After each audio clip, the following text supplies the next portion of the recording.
Welcome to Grandma's Love. Samahan niyo po ako mga ka-grandma. Magluluto tayo ng stir-fried chicken with broccoli.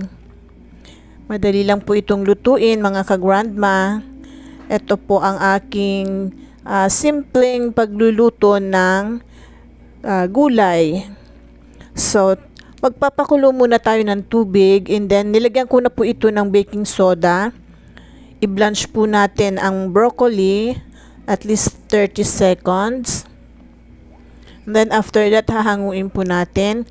I-drain po natin. Tapos ilagay po natin siya sa cold water. Ice cold water. Ayan, hinango na po natin ang broccoli. Para hindi po siya ma-overcook, ilalagay po natin siya sa ice cold water. So ngayon naman po nagpapainit tayo ng kawali and then lalagyan po natin ng mantika. At igigisa po na, stir fry po natin ang chicken. Stir fry muna natin ang chicken.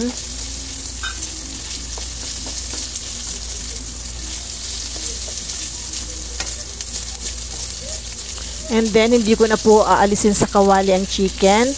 Igigisa na po natin ang sibuyas at bawang. Inuna ko po ang sibuyas. Ngayon, isunod naman po natin ang bawang.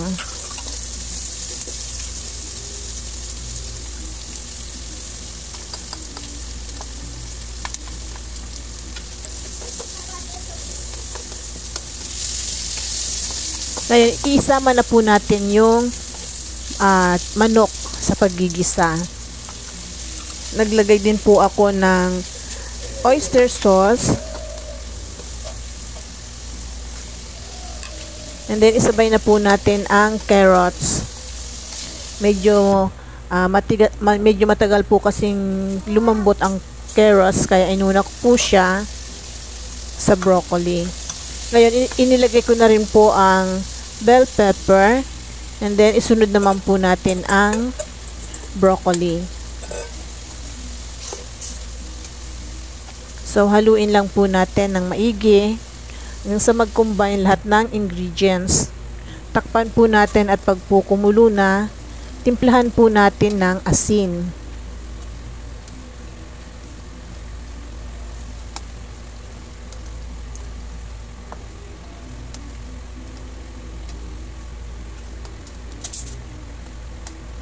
Maglalagay din po ako dito ng sesame oil. Konti lang po. And then, ready to serve na po ang ating stir-fried chicken with broccoli.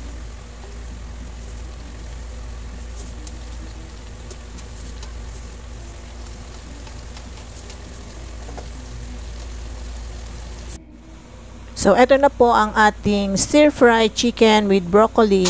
Sana po nagustuhan nyo ang video na to at kung nagustuhan nyo po, huwag kalimutang mag-like, share, comment, and subscribe. See you again on my next video. Thank you for watching. Bye. God bless everyone.